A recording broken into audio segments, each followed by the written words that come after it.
자, 다음은 마지막으로 19강을 하도록 하겠습니다.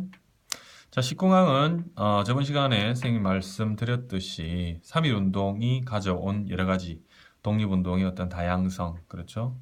그리고 활성화, 그런 부분에 있어서 실력 양성 운동으로도 나타났다. 이렇게 보시면 되겠습니다. 자, 먼저 보면 실력 양성 운동은 이 실력 양성 운동이 대두가 된 이유는 뭐냐면 바로 3.1 운동, 아까도 얘기했었습니다. 식민통치 방식이 변화됐죠. 그래서 민족운동 공간이 확대됩니다. 여러 가지 민족운동을 할 수 있는 공간이 확대됐다는 겁니다. 그것은 바로 일제의 문화통치의 영향이 될 수도 있겠죠. 어느 정도 허용하는 범위가 늘어났다는 겁니다. 그 중에서도 바로 민족주의 계열이 추진했던 그것이 바로 실력 양성 운동이다. 이렇게 보시면 됩니다. 우리의 민족 어떤 독립의 어떤 주체라고 한다면 우리가 두 주체를 얘기할 수가 있는데 바로 민족주의 계열과 바로 사회주의 계열이다. 이렇게 볼 수가 있습니다. 민족주의 계열, 사회주의 계열. 그렇죠? 그 중에서도 지금 이 실력 양성 운동은 사회주의가 아니라 민족주의 계열에서 추진한 것이다. 이렇게 보시면 돼요. 전개 부분은 산업 분야와 교육 분야 이렇게 나누어서 전개되었다. 자, 실력 양성 운동이라 하면 실력 양성, 그렇지? 지금은 실력이 낮기 때문에 이거를 양성, 즉 실력을 높이고 난 다음에 독립운동을 해도 늦지 않다라고 하는 것이죠. 선실력 양성 후 독립이다. 선실력 양성 후 독립 이렇게 이제 주장했던 사람들이 바로 실력 양성 운동자들이죠. 먼저 실력 양성하고 난 다음에 독립해도 늦지 않다라고 주장했던 겁니다. 자, 크게 실력 양성 운동은 물산 장려 운동과 그 밑에 보이는 밀립 대학 설립 운동 그리고 그 다음 페이지에 나오는 문맹 퇴치 운동 이렇게 보시면 나오죠. 문맹 퇴치 운동이 세 가지로 사실 볼 수가 있습니다. 그래서 그럼 먼저 물산 장려 운동부터 보겠습니다. 자, 물산 장려 운동부터 보면 자, 배경은 회사령이 철폐가 됩니다. 회사령은 사실은 1910년대 내려졌던 것이죠. 회사령. 회사를 설립하기 위해서는 허가를 받아야 되는 허가제입니다. 허가제. 허가제죠. 그래서 허가제 형태의 회사령이었는데 이게 철폐된다. 허가제가 사라진다는 겁니다. 그러니까 누구든지 뭐만 하면 신고만 하면 누구든지 회사를 설립할 수가 있다. 라고 했던 게 바로 회사령 철폐 관련 1920년에 만들어진 겁니다. 그러니까 우리 민족 기업들이 누구나 나서 가지고 민족 기업을 만들기 시작하는 거죠. 근데 사실은 뭐 누구나가 다 회사를 설립할 수 있는 건 아니에요, 사실. 그래서 일부, 그렇죠? 말 그대로 일부입니다, 일부. 사실은 작아요. 얼마 되지 않습니다. 통계를 보면. 그래서 요 세 공장 정도, 예, 큰 거는. 그래서 민족 기업이 성장했는데 경성방직, 평양 메리아스 공장, 그다음 고무신 공장 뭐 이 정도로 여러분들 기억하시면 되겠습니다. 그렇죠? 네. 그 정도 생각하시면 되고요. 그래서 민족 기업이 일정 정도 이런 회사령 철폐 움직임을 해서 민족 기업이 성장할 수 있는 계기가 되고요. 그리고 두 번째는 뭐냐면 관세 철폐 움직임입니다. 관세 철폐. 일본 상품의 관세. 이 관세는 원래 있었죠. 그렇죠? 선생님이 간략하게 얘기했었지만 1876년 그렇죠? 6년 관세조항 산무가 있었습니다. 뭐였죠? 산무 조일 무역규칙이었습니다. 그렇죠? 무역규칙. 그렇다가 1883년 그렇죠? 뭘로? 이게 산무였기 때문에 관세를 매길 수가 없었죠. 그러다가 관세를 매길 수 있습니다. 왜냐하면 1882년에 뭐가 있어요? 조청 안 보이죠? 네. 1882년에 조미소 통상조약이 있었죠. 거기서 협정 관세를 매길 수 있었잖아요. 협정 관세. 그러니까 미국에는 관세를 매길 수 있었는데 지금까지 1976년 일본과는 산무, 즉 관세를 매길 수 없는 상황이 벌어진 거예요. 그러니까 줄기차게 미국과는 우리가 관세를 매기는 조항을 넣었는데 왜 일본 눈에는 안 된다고 하느냐 해가지고 줄기차게 요구를 합니다. 그래서 그 1년 만에 관세를 매길 수 있는 조약을 체결하죠. 그게 조일 통상장정 이렇게 얘기합니다. 통상장정. 거기서 이제 보면 알겠지만 거기서 이제 관세를 매길 수가 있었죠.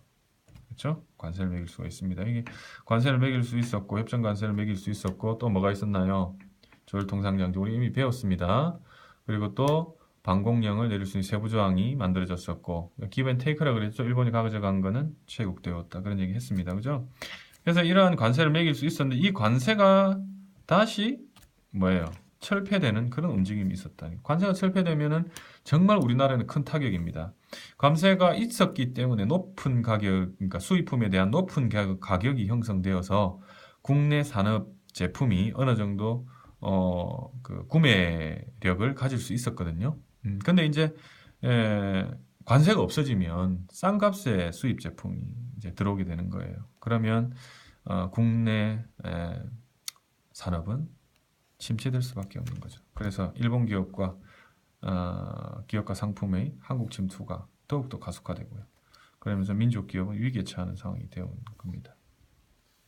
목적을 보면 민족 기업과 자본의 보호를 육성하는 게 사실은 목적이에요. 물산장려. 말 그대로 우리 기업이 생산하는 물산, 생산되는 그 물품을 장려, 많이 사자, 장려하자라고 하는 그런 운동인데 경제적 자립을 실현하고자 하는 뭐 그런 목적이었다고 보시면 돼요. 근데 전개를 보면 평양에서 위치 중요합니다. 그죠? 조만식이라는 사람이 있습니다. 이 조만식이 이제 민족주의자인데 대표적인 민족주의자예요. 나중에 이야기하겠지만 찬탁이 아니라 반탁을 내세우다가 나중에 김일성에게 제거되는 사람입니다. 계속 평양에 있습니다. 조만식. 조선 물산 장려회를 발기를 하죠.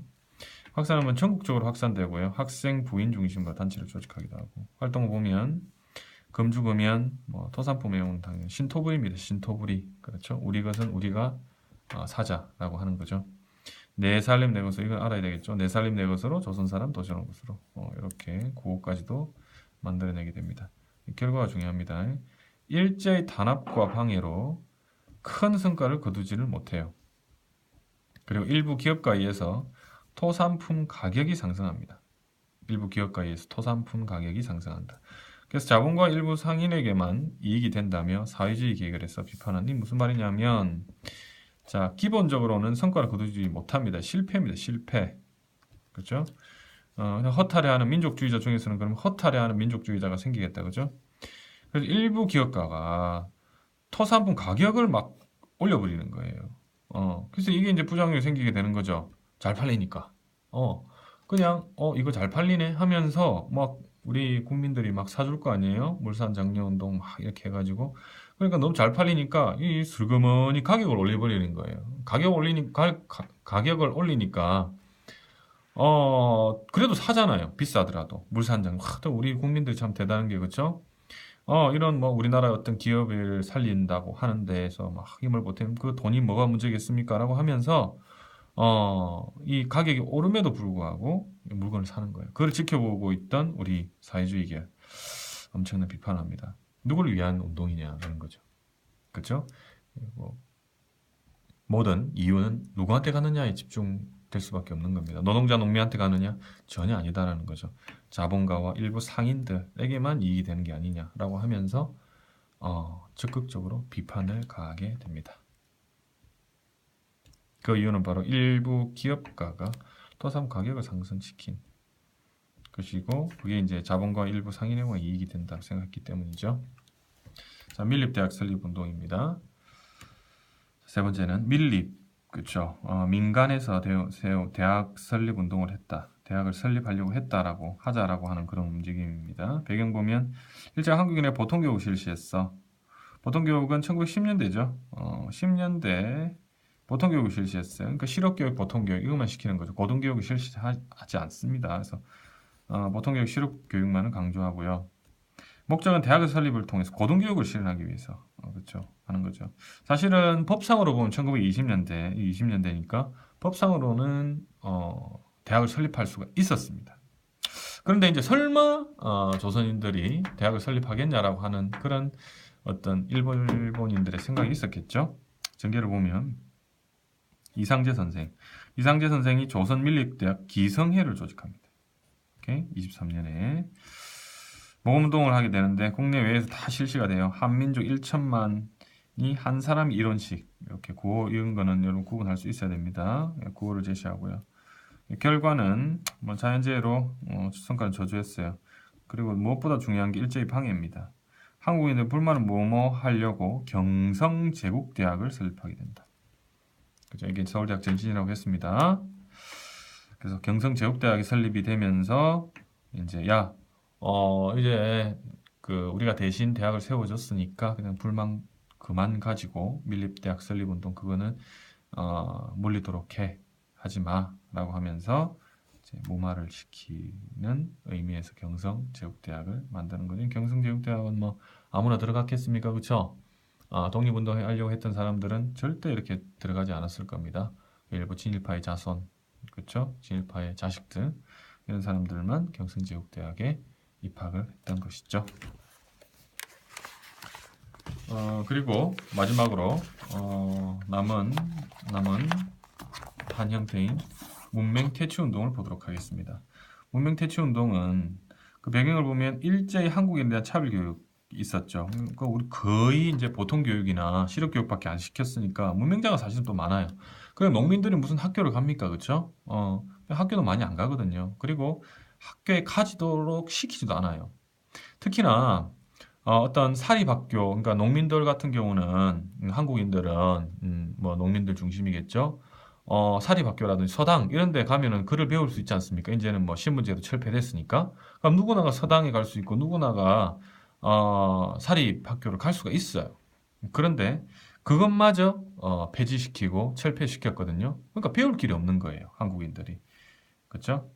그런 상황에서 이제 나선 거예요. 이런 언론사들이 민중에게 문자를 보급하고 그리고 민중을 계목하고 생활을 개선하고자 하는 것이었다. 그게 이제 목적이었다는 것이죠. 전개를 보면 자 크게는 뭐 야학운동, 야학이라고 하는 것은 당연히 노동자 농민들은 그렇죠? 낮에는 일을 해야 되잖아요. 그래서 이제 밤에 배울 수밖에 없었고 강습회 이런 것도 있었고요. 특히나 중요한 게 바로 두 개죠. 문자 보급 운동과 부나로드 운동입니다. 문자 보급 운동이라고 하는 것은 바로 말 그대로 문자, 우리 한글 문자를 보급하는 그런 운동인데 조선일보가 주도했다는 거. 아는 것이 배워야 산다. 이런 구호가 있다는 거. 그리고 부나로드 운동. 여기 보면 이제 러시아 오른쪽 각조에 보면 러시아어로 민중 속으로 러시아 말입니다. 부나로드. 그래서 러시아의 청년 지식 농촌의 계몽운동으로 갔던 거 이런 것들이 이제 병행이 돼서 만들어진 게 부나로드 이런 거였는데 요거를 이제 따온 거죠. 동아일보가. 그래서 동아일보가 주도를 하게 되고 그래서 요 연결을 잘 해야 됩니다. 부나로드 조선일보 문자보급운동 조선일보 부나로드 동아일보. 그래서 학생들의 참여로 농촌 계몽운동이 전개되었다는 거. 대표적인 게 뭐가 있죠? 시문의 상록수. 잘 알고 있죠, 그죠? 시문의 상록수라는 작품이 있지 않습니까?